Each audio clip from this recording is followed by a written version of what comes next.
tidak, kecuali syukur kita kepada Allah yang Maha Pengasih, yang kasihnya tak pernah pilih kasih, yang Maha Penyayang, yang kasih sayangnya tak pernah terbilang kepada hamba-hambanya yang beriman.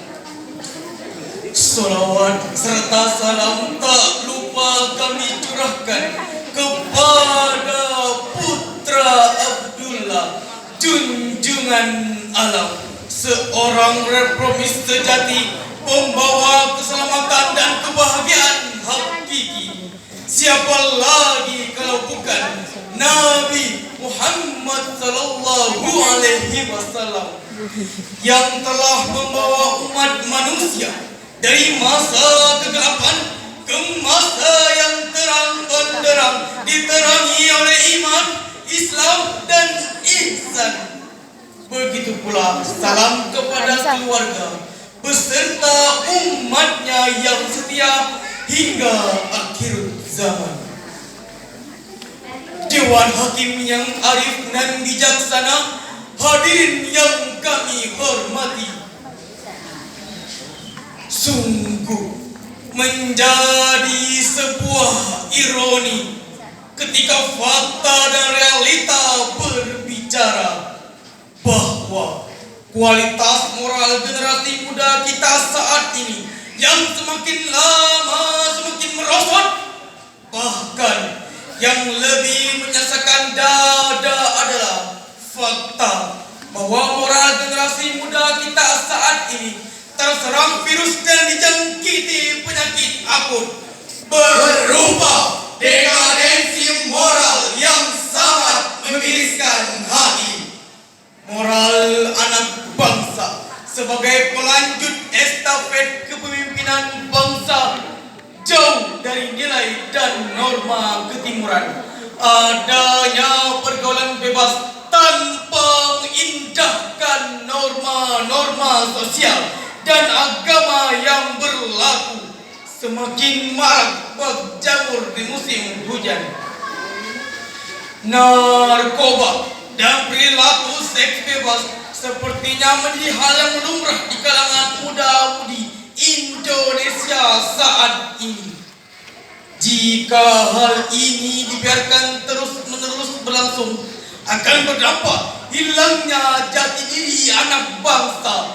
Padahal agama mendaging, negara begitu menanti sosok generasi muda yang berkarakter tangguh, mandiri dan berjiwa nasionalis sehingga mampu mengabdi kepada agama, bangsa dan negara.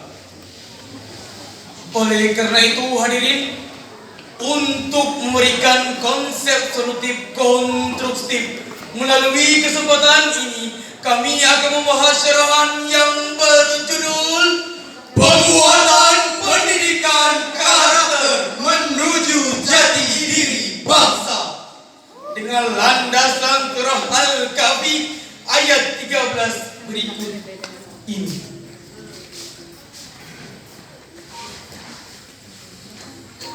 A'udzu billahi minasy syaithanir rajim.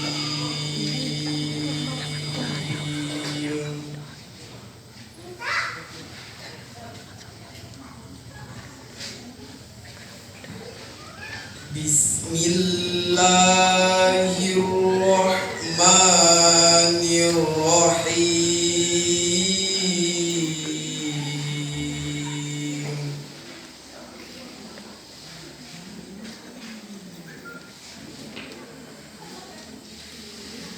Nahnu naqussu 'alaika naba'ahum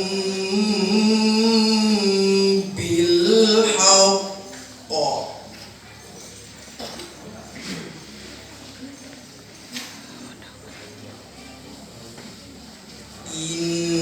Innahum fityatun amanu bi rabbihim wa zidnahum huda. Aku berlindung kepada Allah dari godaan setan yang terkutuk dengan menyebut nama Allah yang Maha Pengasih lagi Maha Penyayang. Kami ceritakan kepadamu Muhammad kisah mereka dengan sebenarnya. Sesungguhnya mereka adalah pemuda yang beriman kepada Tuhan mereka, dan kami tambahkan petunjuk kepada mereka. Dewan Hakim yang arif dan bijaksana, hadirin yang dirahmati Allah, Ibnu Katsir dalam tafsirnya menjelaskan bahwa surat ini menjelaskan tentang Ashabul Kahfi. Mereka adalah golongan anak-anak muda yang mau menerima kebenaran dan lebih lurus jalannya daripada generasi tua yang terjerumus dan tenggelam dalam agama yang batil.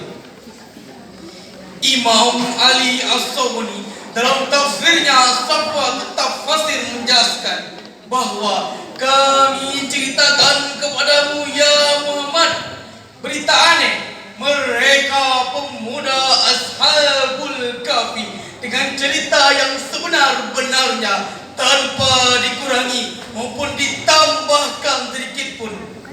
Sedangkan Khalid Abdurrahman Al-Baqi dalam Subhatul Bayan bil Ma'anil Quran menjelaskan, konon pada pemerintahan Raja Diagnus hiduplah beberapa pemuda. Mereka bersikeras menyebarkan agama baru yang berbeda dengan agama rajanya. Lalu mereka dikejar dan dibunuh oleh para prajurit raja. Kemudian mereka berlindung di sebuah gua selama beberapa ratus tahun. Al-Quran kemudian mengartikan nama mereka dengan nama Ashabul Kahfi. Selanjutnya, Profesor Dr. Muhammad Quraish Shihab dalam tafsirnya Al-Misbah mengungkapkan bahwa ayat ini berpesan agar umat Islam menyiapkan generasi muda yang berkualitas sehingga mampu mengaktualisasikan potensi dirinya untuk bekal di masa yang akan datang. Jangan sampai generasi muda itulah yang menjadi penghancur bangsanya sendiri. Dewan Hakim yang arif dan bijaksana, hadirin yang kami hormati, Ashabul Kahfi adalah pemuda yang tangguh dan teguh pendirian, pemuda yang dadanya siap mempertahankan akidah dan siap membela keyakinannya. Mereka lebih baik mati berkalang tanah daripada hidup bercermin bangkai demi satu keyakinan. Hadirin, generasi muda seperti inilah yang diharapkan saat ini. Generasi muda menjadi inspiratori dan organisator masa depan untuk kejayaan agama, bangsa, dan negara. Untuk melihat nasib masa depan sebuah negara ialah melihat nasib generasi mudanya saat ini. Jika generasi mudanya baik, maka baiklah masa depan sebuah negara tersebut. Syekh Mustafa Al-Ghulayani dalam kubaan syairnya mengatakan, Di tangan pemuda urusan umat, dan di kaki-kaki pemuda maju mundurnya umat. Sejalan dengan itu, Syekh Abdul Aziz bin Ba'as rahimahullah ta'ala berkata, pemuda di setiap umat adalah tulang punggung dalam membentuk komponen pergerakan, karena mereka memiliki kekuatan yang produktif dan kontribusi atau peran yang terus-menerus. Dan pada umumnya tidaklah satu umat akan runtuh karena masih banyak pundak para pemuda yang memiliki semangat membara.